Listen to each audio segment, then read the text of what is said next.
Hi, everybody. Welcome to Sentinel Sports Extra. Two guys talk Cleveland sports. I'm Tim Shire and my co-host. I'm Joey Schneider. Yes, and we will, as we do every single week on this show, we are now going to talk about all three teams, Cavs, Guardians, and Browns, equally. Something that's very rare in Cleveland. Actually, it's absolutely 100% rare, except for us. That is true. Yes. Before we get started, I just want to say, hope everyone's safe out there, especially in the area surrounding Lake County.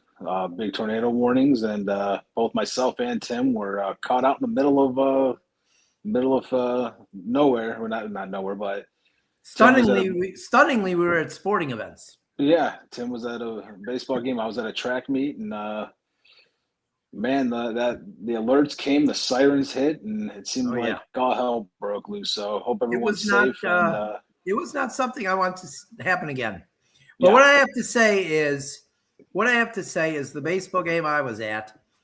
Cuyahoga Heights, we were playing. Wycliffe was playing Cuyahoga Heights at our new field. It was our first game, regular season game, and they're a rival. We've had a good rivalry through the years. It's a real good rivalry. And but it was great to see when we got into the school, we're in there, we're in the halls because it's, that's where you have to be so you're safe. And the kids from the two teams talking to each other. Yeah. It's like, okay, we're rivals, but when it comes down to this, we're humans.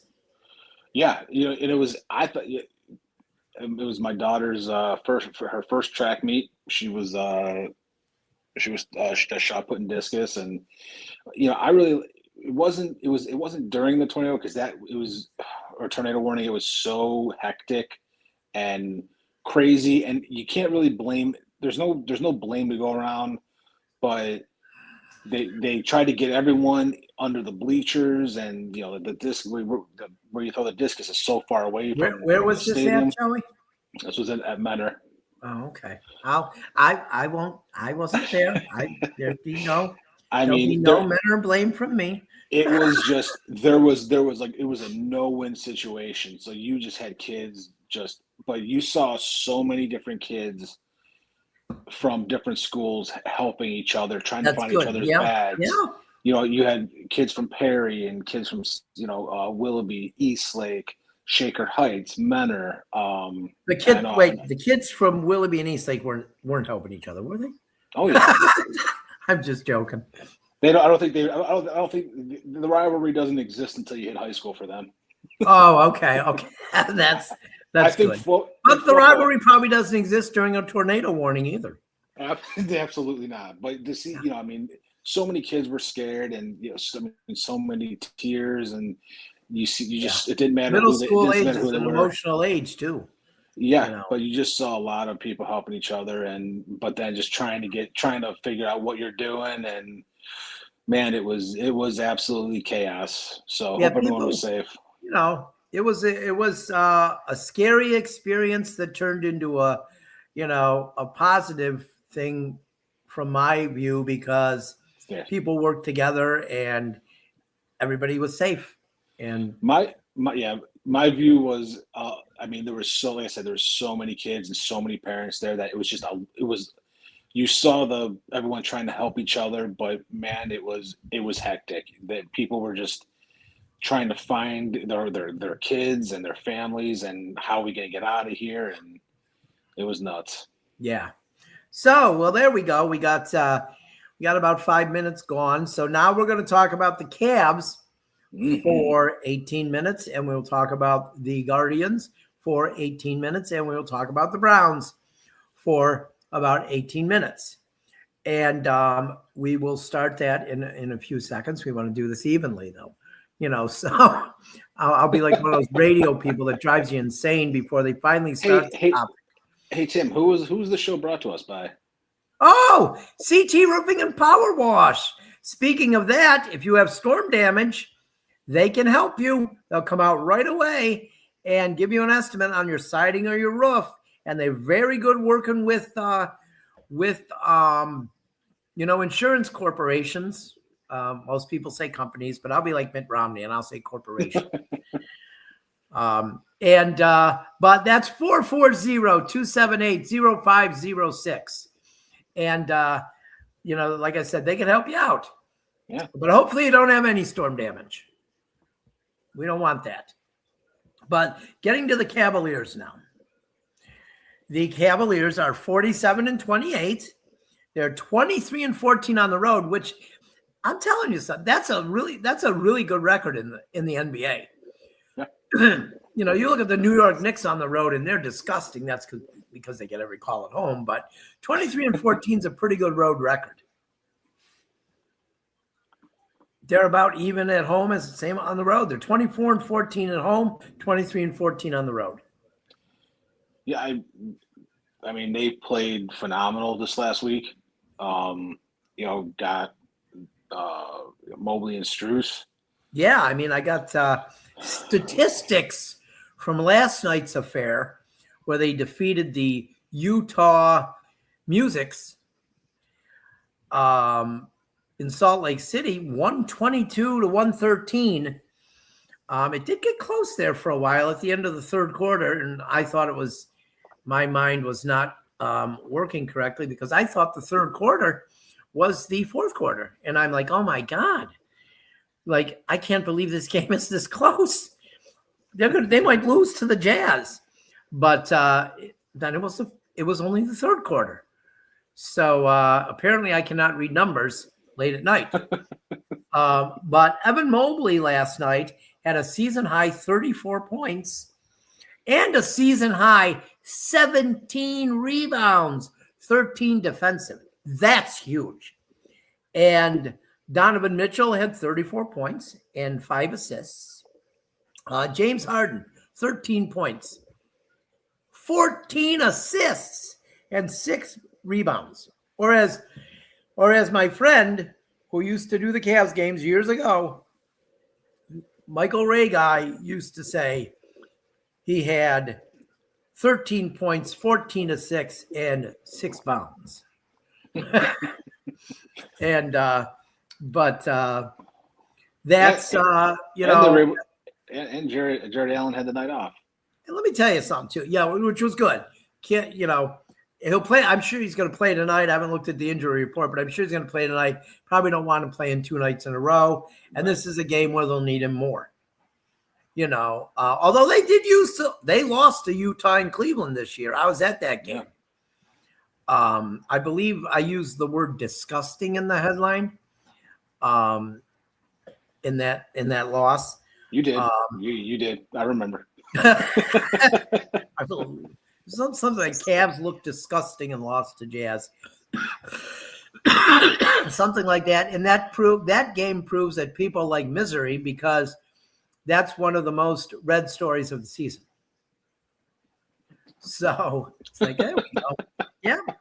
The headline does matter. I used a headline last Friday, Game Changer in high school. It after the game ends, immediately there's an AI written story. Right. And we played VASJ in a scrimmage. And both teams were just trying things. You're trying to just get ready for the season. So we ended up beating them 16-8. And the headline was Blue Devils trounce VASJ. And I was like, I like that. So Friday night when I did the Cavs Heat game, Cavs trounce Heat. And I was like, yeah, I got to use that. But there's no rest for the Cavs. As we mentioned, tonight they're playing. They play the Lakers in Los Angeles and LeBron James. I predict it will be his last game ever against the Cavs because next year he will be playing for the Cavs, I believe. We'll see.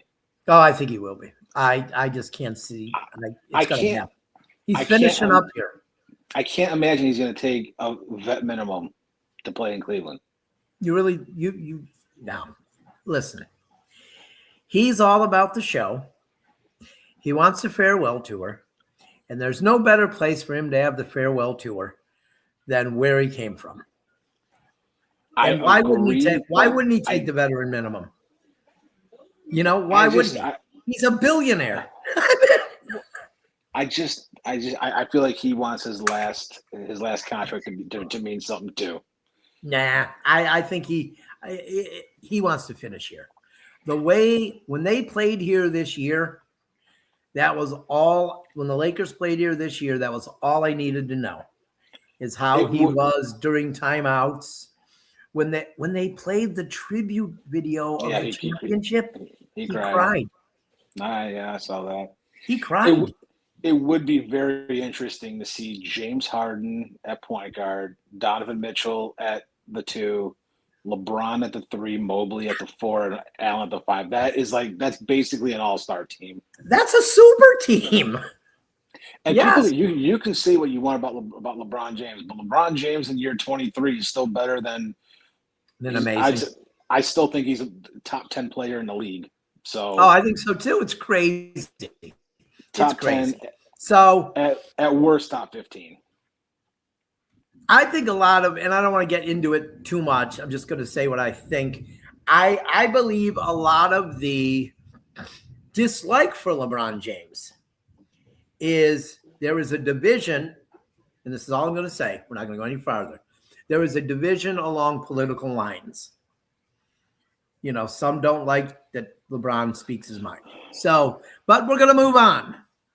The Lakers are 49-26 this season, and they are 25-12 at home. So their record's very similar to the Cavs at home.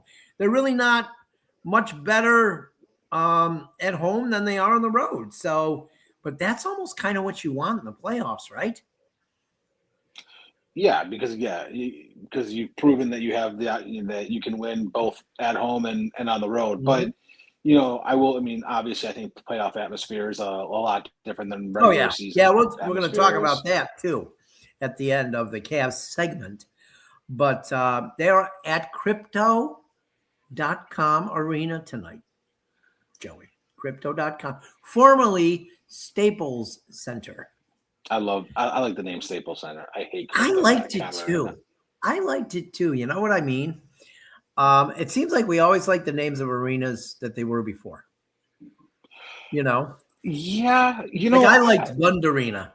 I did too, but all the names for the Cavs, they all I didn't mind them. Like at first it was like you're so used to calling something, so used to calling it the Gun Arena or the Gun, and then it changed. What did it change to right after the Gun? Was it Rocket Mortgage Fieldhouse? Yeah, and that it didn't bother me. It was just you're trying to get used to saying it, and people just start calling it Rocket Mortgage or the Rock or whatever, and then now it's just Rocket Arena. Rocket Arena, and not only I have to say I prefer a field house. I do prefer a field house over an arena. A field house is more welcoming. An arena is just a big place. I still like us calling it the Rock. Yeah, that's a good one. After the game tonight, they will move on to San Francisco to play the Golden State Warriors Thursday night at 10 p.m. The Warriors are 36-39. They are the 10th seed in the West. They are fighting to stay in the play-in tournament. They are 21-15 at the Chase Center, which is their new home that they moved to a few years back. They were the second of the three teams to abandon Oakland. The Raiders went first, and then the Warriors, and then the Sacramento Las Vegas Athletics. Yes. So, but like you mentioned earlier, Jared Allen did not play last night. I believe he'll be back tonight. I got to be honest. I did not look at the injury report. Right. It was a busy day. Had to go. Pay taxes. Then got home and I had to watch my soap opera Beyond the Gates. And and then I had to go to baseball. So it was a busy day. So I didn't even get a chance to look at the injury report. But I would have to imagine he's playing tonight. I figured he didn't play last night, so he could play tonight. I'm gonna say this is last night's game I think is a perfect template of if the Cavs want to win, that's what the players have to do. James Harden does not need to score 30 points. 14 Some nights he might have to. But if he's at that 15 to 20, 10 plus assists, 6 to 10 rebounds, he's hovering around that triple double. Mobley's playing aggressive. If Allen's playing as well, and Allen's playing the way he's played most of the season, Donovan Mitchell plays the way that he plays, and then you got guys, Strus. I mean, I didn't think he was going to come back and be doing what he's been doing right off the bat. But then you got guys, Keon Ellis has stepped up big time. They are deep. They are. And let me say this: the Keon Ellis and the Dennis Schroeder hate that they're getting from Cleveland fans because they turn the ball over sometimes or they miss threes. Oh my God, imagine that, Joey. And turning the ball over sometimes or missing a three. These people criticizing them, I'd like to see them shoot a three. I mean, look, I love that Dennis Schroeder's on the Cavs because they don't have to play against him. And Keon Ellis, for being a small guy, he's pretty damn tough. He plays bigger than he is. And Schroeder does too, Yeah, so yes, same with Schroeder. But I mean, this team is so deep. You got players that aren't seeing minutes that we were talking about beginning of the year. Craig Porter Jr., Tyrese Proctor. Well, Porter, we'll get to that in a second about Porter.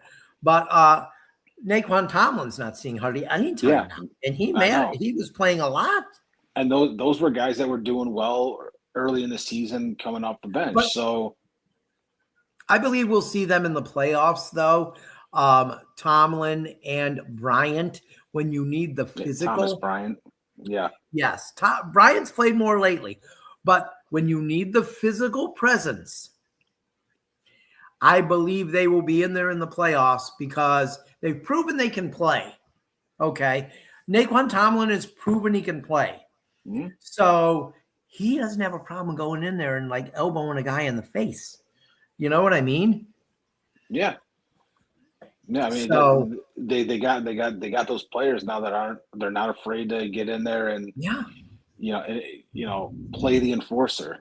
And as much as Darius Garland is a good guy, he isn't the kind of guy that's going to go in there ready to raise his fists. He's the guy who gets hit in the face, and then you're hoping someone from our team's gonna Yeah.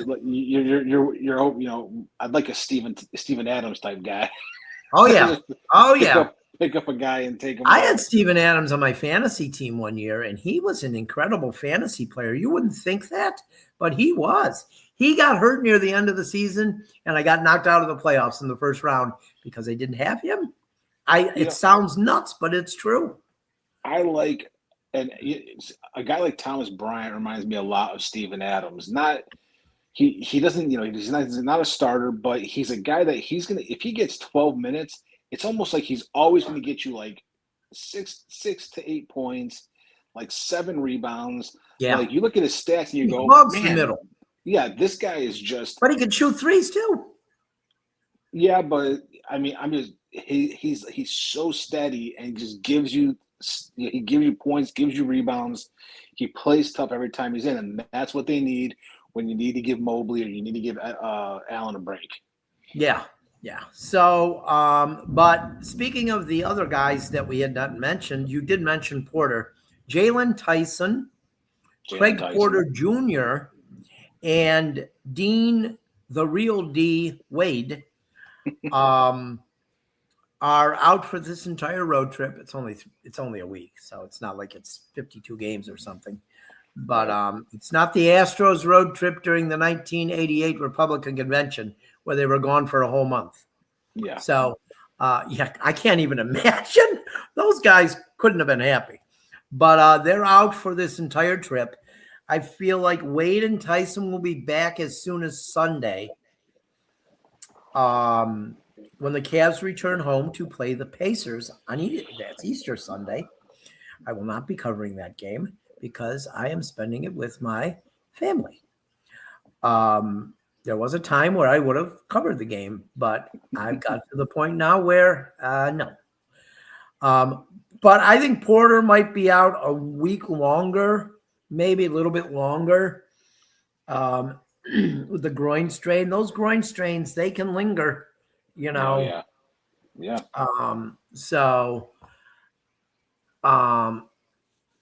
I think they want Craig Porter healthy for the playoffs. And you might think, well, it's Craig Porter. He's like the 10th guy on the bench. Yes, but he's very important. If somebody else gets hurt, you want Craig Porter healthy. Probably the same thing. I think you would probably Tyson too. John Tyson. And Wade. Wade's important. His defense is very important.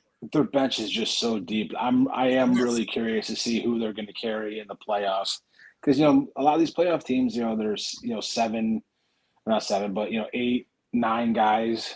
I mean, they'll all be there. It's just whether does he go with a 9-man rotation or a 10-man rotation like he's been doing? I think he does. I think he might even go with 11-man rotation. And that's what I'm saying is they're so deep. They have that option. I just don't know if I don't know how good that would be in a playoff run. I was told by an NBA scout last season, and I think the roster is better than the beginning of last season. I was told by an NBA scout that every guy on that roster a year ago every single guy would start for at least one team in the NBA. That's pretty good. Yeah. That's pretty darn good. And these scouts, it wasn't a Cavs scout. It was a scout for another organization. And they don't have to tell me this stuff like saying, how they don't have to tell me the talent is so great. Like, that's not going to gain them anything. But that says a lot, I think. But, they've been playing real good down this last stretch. I think they're only a game out of third place now. And talking playoffs, but I want them to stay in the 4th spot. Here is my reasons. The debate is who would you rather face in the first round? And I'm saying they're going to finish 4th. That's where I want them to finish. I think it's okay. But so right now they would play either the Hawks or the Raptors. Possibly the 76ers, but that's a longer shot. But none of these teams scare me. I mean, we seem to have lost Joey. Joey was on his phone tonight because his laptop or he had some internet issues. So he's back, though. He's back. Hey, welcome back, Joey. Thank you. Did you hit the off button? No, I'm coming to you live via satellite because my internet's out. That's what I just told them. You're live VIA satellite, as the guys used to say during boxing in the 70s. We are here VIA satellite tonight. Oh my God, those were the days. But so 76ers, Hawks, Raptors, none of them scare me. I mean, I understand that the Raptors swept the Cavs 3-0 in the regular season. But I'm not worried. Joey knows what I'm going to say here because I sent him the notes earlier. Yep. But I'm not worried. And I'll just give you one example. And then we're finishing with the Cavs. But in 1988-89, the Cavs went 6-0 against the Bulls in the regular season. Beat them by 82 combined points. and then lost to the Bulls in the first round of the playoffs, 3-2, and were only outscored by 4 points the entire series. So in that series, game 5 was the famous shot, May 7th, 1989. I was a young lad then. I was 21. I was working in Heinen's, and I got home just in time to see the end of the game. And I remember standing in my bedroom, getting ready to change out of my work clothes, and Jordan hit the shot. And I swear I stood there for 10 minutes, like stunned. So my point being, who cares that the Raptors swept the Cavs in the regular season?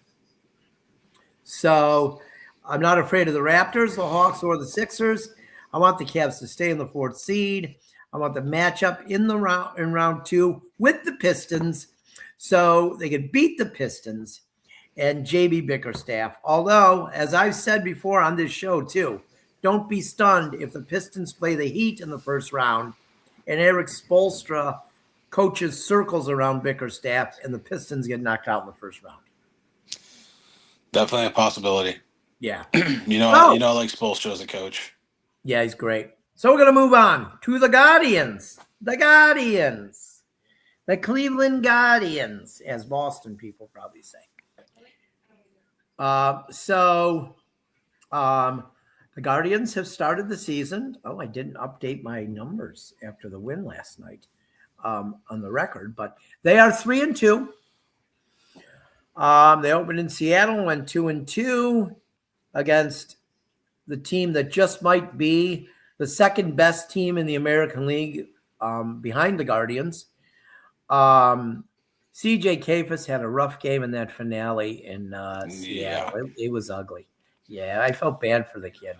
I mean, you could tell by the end of the game, it was like, get me out of here. Hopefully this game ends. And it looks like Joey's having some more satellite issues, but he's back.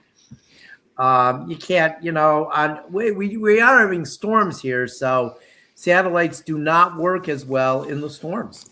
Well, I am using the data on my phone, so that is So it's Joey is coming to you via data. Via data, that's right. Yeah.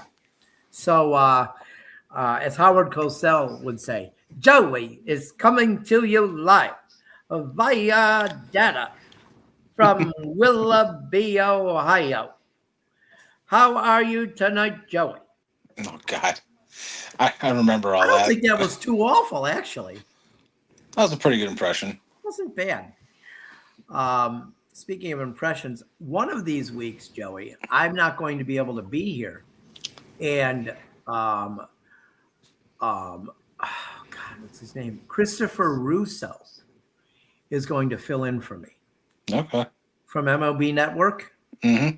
Yeah, so one of these weeks, Christopher Russo, he has already agreed. He'll come to this Studio 290th, and he'll sit in my spot for me.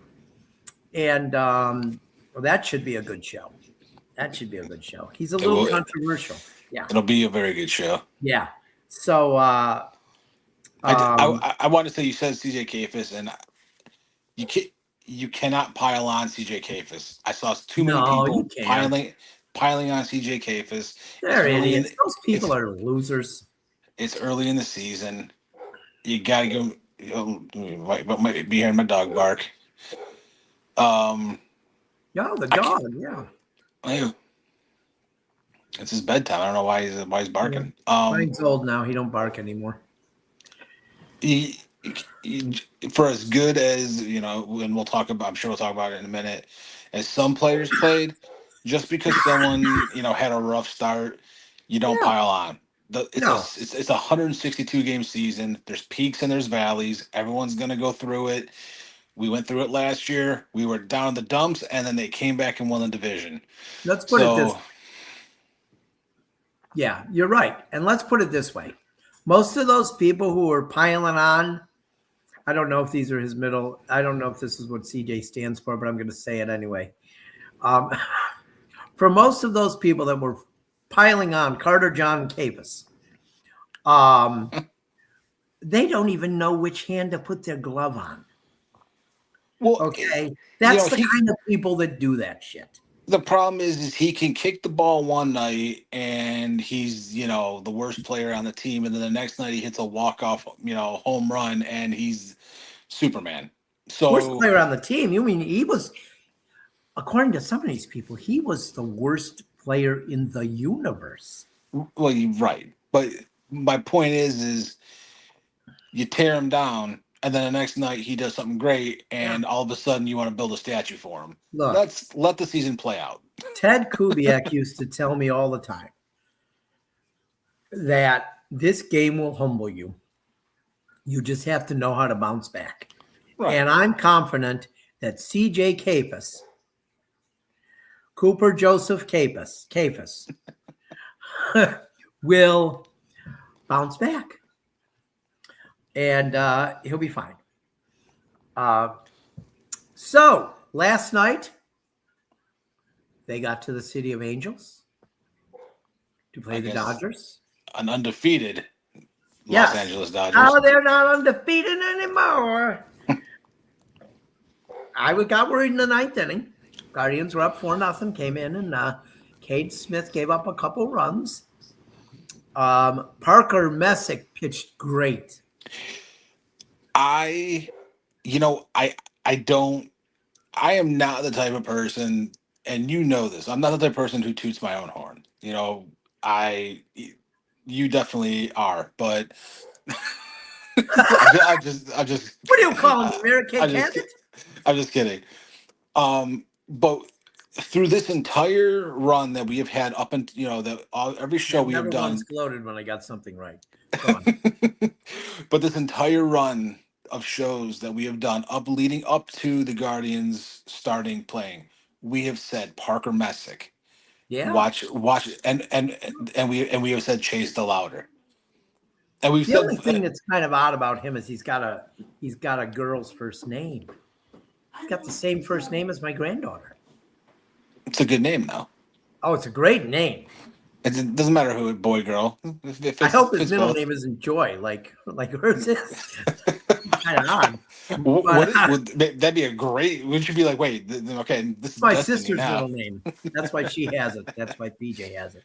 But so yeah, he struck out six, or no, he didn't strike out six shutout innings. He struck out 5. Didn't walk anyone. He allowed just 5 hits to the Dodgers' $400 million lineup. Okay. Yep. The thing is, too, is, 6 shutout innings. You know what I've noticed through the first 5 games? Except for the night Bobby had to leave with his shoulder, but he's going to pitch tonight, so we'll see. We'll see. You know what I've noticed? We're not pulling pitchers after 75 pitches like last year. They're leaving him in there, Joey. Are they? I thought he only had like 75, 76 pitches last night. No, I think he was in the 80s. Was he? Okay. He was in the 80s. I think he was 85. I think. I could be wrong. But I think Williams, was it Williams or Ciccone had hit through 95, I think. They're throwing more pitches. And I'm glad, because that's going to help save the bullpen. And they need to get stretched out anyway. I think it's hurting pitchers not getting stretched out. I agree. One thing we got to mention is a couple guys came through last night. Austin Hedges. Oh, yeah. Big time. Offensive star last night. He's now hitting 500 for the season. Yeah. Austin Hedges, the hedgehog, hitting 500. The guy that no one wanted. Oh, they hate him. Though, how miserable were those people during the game last night? Oh, my God. They couldn't say anything. Oh, my God. They couldn't say a word. Oh, social media must have been a joy. Another guy throughout through when he's played, that's been great. Reese Hoskins, guy we said, a big at bat last night. When we've talked about the players we didn't like, but when they signed Hoskins, me and you were both like, I wasn't sure. Yeah, I didn't like it. I loved it. I thought it was I'm realizing the veteran presence is mattering too. but he's still a good player. Yeah, It's he not is. like He he's is. not past his prime. He's No, not, probably right he's in his prime. If you think yeah, about it, he stays healthy. yeah, yeah. I think he's what, 29 or 30. I mean, Yeah. he's and that veteran presence helps. And I think he's hitting 444 or something like that. Okay. And last night, one last person who Daniel Schneemann Mhm. had a huge double in the 7th inning to drive in 2 runs. Those turned out to be the winning runs. But of course, when we're talking about this first 5 games, Mhm. we have to mention the reigning American League Player of the Week. Heading into today, I don't know what's happened tonight because I haven't looked at any statistics. If I could, I'd have statistics in front of me 24 hours a day. But Chase DeLauter, heading into today, was still leading Major League Baseball in home runs with 4. Reigning Player of the Week, 4 home runs in the first 3 games. He through last night, he has the 4 home runs, 286 average, 5 RBI, 5 runs scored, and an 1175 OPS. That's not bad. Not bad for the No. first 5 regular season games of your career. Considering the average OPS in Major League Baseball is 740. Now, So he's a little ahead of that. I want to give praise where praise is due because we have talked about this. We have built we have built up, and I remember texting you this. We built up Chase DeLauter so Yeah. much, But we weren't the and only ones. Everybody was. no, but we, especially us, and we've done the same thing with the Valera. When he gets healthy, and From what I'm understanding, it could be very soon. and to a lesser extent, we've talked about how much we like Parker Messick, and but to see DeLauter come through and be that player in the first few games of his young career is it's validating. But I want people to also understand he's not going to hit. He's not breaking the home run record. I mean, it's a Hey, I don't possibility. know. It's I a mean, possibility, he's on but pace to hit like 120, Joey. Okay, come on. You'd be such a pessimist for it. but it's the peak in the valley. You're gonna Oh, yeah. see he's gonna go through some. Pitchers are gonna figure him out, and then he's gonna have to adjust, and then he's gonna he'll probably bomb some more, I and feel like then he will, though. and you'll see Manzardo catch on fire. You'll see Yeah. Jose, same thing. I think You know, Rocchio's played well lately. I've got to say that. Early in the year, Rocchio's played well. yeah, I mean, honestly, they had one bad game. Who hasn't I played well? The mean, same guy that we were hoping wasn't on the roster. Probably most people have been hoping it for the last 3 years. Gabriel Arias. no, yeah, Okay, his defense has been okay. And I know that's very important, and it is. And I've right. talked about that before. But God, he's so terrible at the plate. He wants to hit home runs every time. Oh, it's so hard to watch. I mean, watching Gabriel Arias, and I'm going to mention the football team before we get to that segment. Watching Gabriel Arias kind of reminds me of watching DeShaun Kaiser. It's a throwback. It's never gonna happen. Let's give up. Let's get, Juan Brito or Travis Balzana cannot get here quick enough. No, but it's gonna. I mean, you're not gonna see them until at least halfway through No, May, I think. little before. I think a little before halfway. I think As my they're gonna take their military time. friends would say, 1 May. It's just this team has so much potential. They got so much talent, number one, but they have so They much really potential do. that potential comes from the guys that are still waiting to come up. You have Brito, you have Bazana. I mean, I know they got that's a little bit. They got a couple of pitchers, down. Yeah. That We've got. Go on. It's just they've done such a great job building up their farm system, and you're gonna see these guys come up. You're gonna see Valera come up soon. You're gonna see Bazana at some point in the season, probably Burrito at some point in this season, and these are guys to be excited for. These are Yeah. guys that Bazana can, in college he can bomb the homers. Yeah. We've got Um, 3 minutes to get through the rest of the stuff that I got. no, let's go. Tonight, Tanner Bybee in just about an An hour. hour. One, Yeah. 1 hour. 1 hour. Boy, did we time that right. 1 hour exactly. Tanner Bybee, no record, 4.50 earned run average. He's going to be facing, I'm not sure you ever heard of this guy. He is a pitcher from Japan. I think once in a while he hits too. His name is Shohei Ohtani, and he's making his first start of the season. Never heard of him. Yeah, I don't know. So, of course, Bybee left his last start with a shoulder discomfort, but apparently he's okay to go tonight. So we will see. And then tomorrow night they will finish the first road trip of the year and the series in Chavez Ravine. They will play tomorrow night at 8:10. Gavin Williams will make the start for the Guardians. He is 0-1 with a 5.40 ERA. That seems to be the popular ERA on the team. And I'm going to butcher this name really good. Yoshinobu Yamamoto. That's horrible. I butchered that really bad. Is making his second start of the season. That part is right, but the first name, not even. Could have said Yamamoto. Great pitcher too. Yeah, I probably should have. I guess Yash Yamamoto, but he's 1-0 with a 3.00. But I want to real fast. We get just a minute here, and I want to go through these real quick. Former Guardians. Will Brennan is at Sacramento, which is the AAA affiliate of the Giants.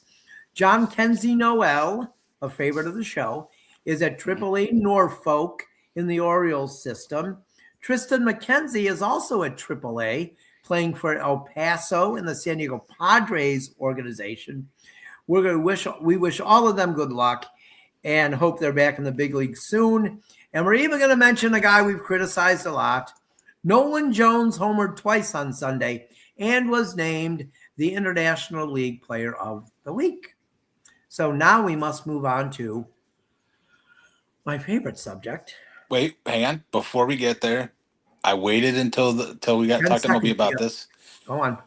You mentioned fun Cavs headlines. Yes. Your headlines for the minors when you covered the captains were legendary. They were always, oh my God. They were always hilarious. I did get some comments from like radio hosts or visiting radio broadcasters. Lugnuts, screw the captain. I loved it. That was maybe my favorite one. I got a message from Jesse, the Lansing broadcaster. Jesse is great. He said, I envy you. I could never use that headline. So I'm like, that's why I'm the boss. No one's firing me. So shout out to Jesse. Jesse was amazing. So great. Oh, he's such a great guy, and he's got a son now who's probably, I would think, probably 5 or 6 now. They bought a house, him and his wife. Written 2 books. Yeah, I mean, I love Jesse. His parents were amazing. His parents used to come to games. They were hippies. Oh my gosh, Jewish hippies. And they were the best people. They were so funny.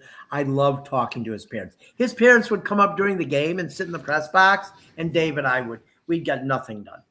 They would just distract us. They were the best people. I just loved them. Yeah, they were amazing. But so the Browns, we're going to move on to the Browns because we got to be fair here. We do. The owners' meetings are going on, Joey. Yep. You would think this is as important as a World War II peace summit. Oh, my God.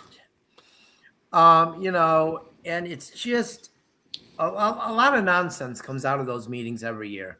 Every year. And, Jimmy Haslam, this is the first thing. Jimmy Haslam says that DeShaun Watson could have a great season in 2026. And then somebody else starts a rumor that they could extend him. Yeah, Both of those things are just laughable. It's more proof that they just put shit out there so they can talk about it. It's on one hand, you're like, you don't want to hear it, but then on the other hand, because it was said, you're like, please don't let this happen. Either one. Oh, I know. I'm not even a Browns fan, and I don't want that to happen. We are almost done with the DeShaun Watson experiment. Yes. And if he starts, and because of what Haslam said, it will almost be a definitive proof that it was Haslam that pushed for the Watson trade. He definitely did. We know it. And he does not want to see his idea go down the toilet. Because billionaires don't ever admit they failed. Oh my God. If he starts, this team is the team's in trouble again. And you know what? It's not like you have hope even, before the season. I mean, the defense is great. If I could watch every defensive drive, okay. If I could just fast forward to the offense. And I respect that. No, you're right. Like when Tampa Bay had the great defenses, I would go and get something to eat in the kitchen when they were on offense. With the Browns, I don't want to miss the defense. I don't even have time. It's 3 and out. By the time I get to the kitchen and come back. 3 and out. You're right. Yeah. I mean, it takes 2 minutes. Well, it was 3 and out a lot when Trent Dilfer was with Tampa.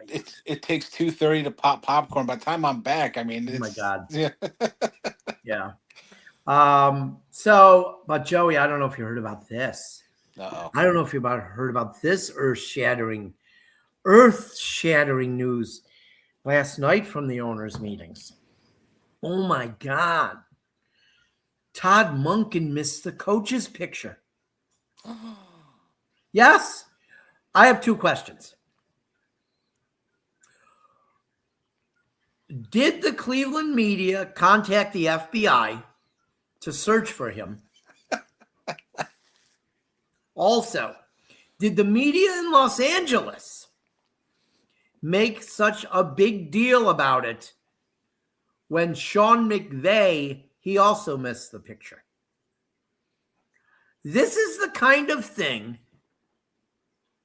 that shows how pathetic the media that covers the Browns and the media in general, because they talk about it on the news like it's a story. It just shows how pathetic that they are. And I can't believe we wasted a little bit of time here talking about it. So we're going to move on. And I guess Todd Monken today released his plan for reps for the quarterbacks. I saw because that. How we found out last year when Sanders got, the first start, how appalling it was that he didn't get enough reps. Now the Cleveland media is absolutely 1,000% obsessed with quarterback reps. So it's March, Joey. Yeah. It's March for about 2.5 more hours. It's March. Yeah. And the Cleveland media has to talk about quarterback reps. When the Cavs are about to be in the playoffs, the Guardians have started off well. They got to talk about quarterback reps. Gotta have something to fill that 3 hours of a Browns talk. But why doesn't the Cleveland this talking about quarterback reps in March is kind of like this? When spring training starts, the media talking about how many pitches each pitcher is going to throw in the bullpen that day. I love baseball, but I don't care about that. Yeah. They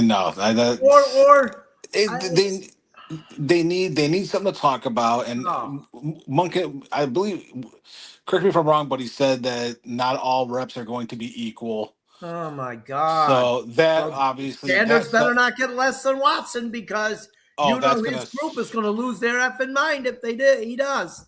I will tell you right now that as a Browns fan, and I think I can speak for most Browns fans. If Watson gets more reps than Sanders, there is going to be an absolute that is all you will hear being talked about between fans on the in all media. That's the only thing you're going to hear. Listen, I am sorry. The Watson didn't work out. I know you got to keep him on the roster because you paid him a stupid, Yeah. dumb amount Yeah. of money. I was going to use some other adjectives, but I held myself back. And if Jimmy Haslam doesn't want it to fail because, like you said, Yeah. pretty much all but guarantees that it was his idea to get DeShaun Watson. I'm not saying Sanders is the answer, but I think you got to roll Better with than him this Deshaun year. Watson at this He's point. better than Deshaun. I think that he played the last. I mean, Deshaun Watson hasn't played in almost 2 years. I know. And the thing is that it's just this whole thing. And we're going to close this subject then. Talking about quarterback reps in March. Well, and you know who started this? You know who asked the question, Joey? Oh, I know. You know. The one who always starts the drama, Mary Kay Cabot. And I don't have a problem saying her damn name. She loves her name when it's positive. So I don't care. Yeah, but I'm more surprised that was the answer. Like, that was a stupid answer. Oh, I'll say this. I got to say this because I saw a clip from him earlier. He's becoming less likable every time I hear him talk. And he is absolutely, if you listen to the shit he says, Todd Monken is absolutely a Jimmy Haslam, Andrew Berry mouthpiece. He is 100% a mouthpiece for them. I'm getting old. I need a job. I'll do anything they want. I'm telling you. I get that vibe more and more every time I hear the guy talk. If Watson starts, then you know that he is nothing but a puppet. So yes. So moving on from that, we've got 7.5 minutes to go in the show.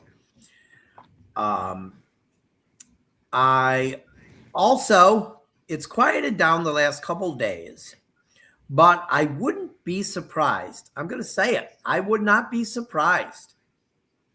A lot goes on at owners' meetings that you don't hear about. Aside from the illegal stuff that probably goes on at owners' meetings. But unless they're in Las Vegas and then it's legal. But I wouldn't be surprised if Myles Garrett gets traded. I would be. I wouldn't be. I think it would take a lot. From my perspective, not as a Browns fan, I think I look at it more objectively than Browns fans. They could get 3 number ones for that guy because if Las Vegas was going to get 3 for Max Crosby, the Browns definitely could get 3 for Myles Garrett. They were going to get 2 from Max Crosby. No, wasn't it 3? No, it was 2. Okay, still okay. So they can get 3 for him. I'm telling you. I would seriously consider it if I was them because it accelerates the rebuild. I could not. I can't justify trading Myles Garrett for 3 players that you hope are going to be good and contribute to the team while you're giving up a Hall of Famer in his prime. Yeah, but it's kind of like in baseball when you trade your best pitcher. Would you, if you are the Dodgers, are you going to trade Shohei Ohtani? Position players. Oh, yeah, don't compare Myles Garrett to Shohei Ohtani. Come on, Joey. Come on, that's come on. Does he play off? Wait, does Myles? You gotta piss me off, Joey. Does Myles Garrett play quarterback too? Okay, there we go. But who is the best defensive? Would the Yankees trade Aaron Judge? No. Okay, but most organizations are also smarter than the Browns, right? I mean, And that's the only problem with trading Myles Garrett for 3 number ones. Will they blow the picks? Yes. I And mean, the problem also is, who do you trade him to? Because I've heard, well, let's 3 number ones and like 2 number twos of the Eagles. Okay, well, you're going to get like the last pick in the draft, well, or I'm saying the trade him last to pick in the. Tampa Bay. Trade him to Tampa Bay. He puts their defense over the top. Unless you're going to trade him to a terrible team that you hope that you're going to get a Yeah. top 10 pick every year, it Does he makes have a no no trade clause? sense. I believe he does. Ah, shit. Then he won't go to a terrible team. He's already suffered enough. No, I think Miles Garrett, I mean, they got 2 number ones this year. I mean, I wouldn't be shocked if they traded like Denzel Ward, but I cannot imagine they're going to trade Miles Garrett. You could trade Myles Garrett to Dallas, and then he would never win anything. I think that they were trying to introduce that rule where you could trade more than 3 years of number one picks, which was a ridiculous thing to do. And I know they pulled submitting Yeah. that. I think They just wanted some publicity. but I think if that had any traction and a team was willing to offer like 4 number one picks for Miles Garrett, that would have been something they probably would have done. But I still wouldn't have even done that. I just can't. What team? I can't. You've got to be absolutely close, like 100% close to winning the Super Bowl to trade 4 number ones in a row, because you're not going to be good for a while after that. Well, it's also, you look at like the Rams, who, Sean McVay just has a very good system. Same with the 49ers. I know, they had the injury bug last year and still, Well, it's the power still, plant.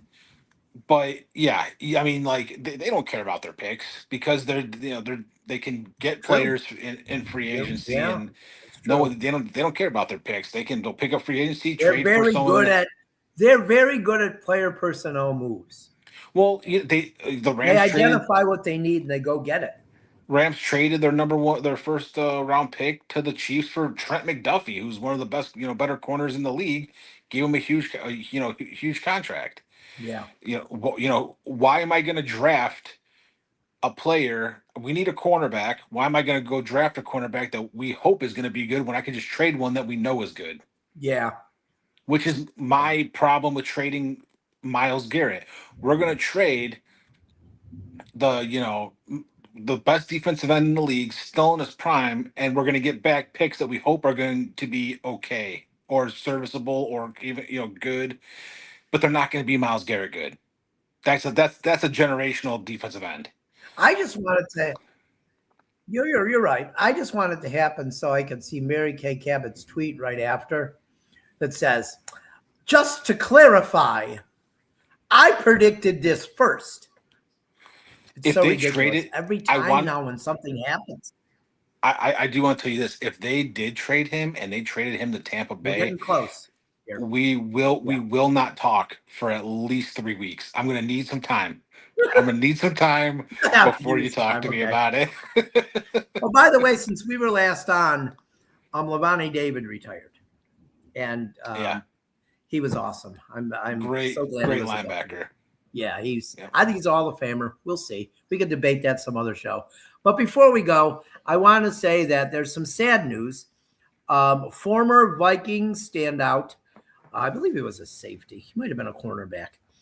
Joey Browner passed away over the weekend. He was like part of my childhood. He was good. I remember how good he was, and he was only 65. So he was very good. He's in the Vikings Ring of Honor. So prayers to his family, and rest in peace. He was very fun to watch. But so I think that's about it, though, Joey. I do too. As I'm catching the lightning out of the I'm hearing of my eye.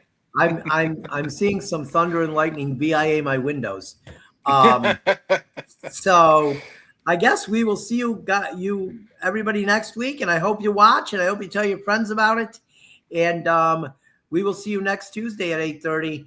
I hope everybody has a good week. For Tim Shire, I'm Joey Schneider. Check out CT Roofing. And we will see you next week.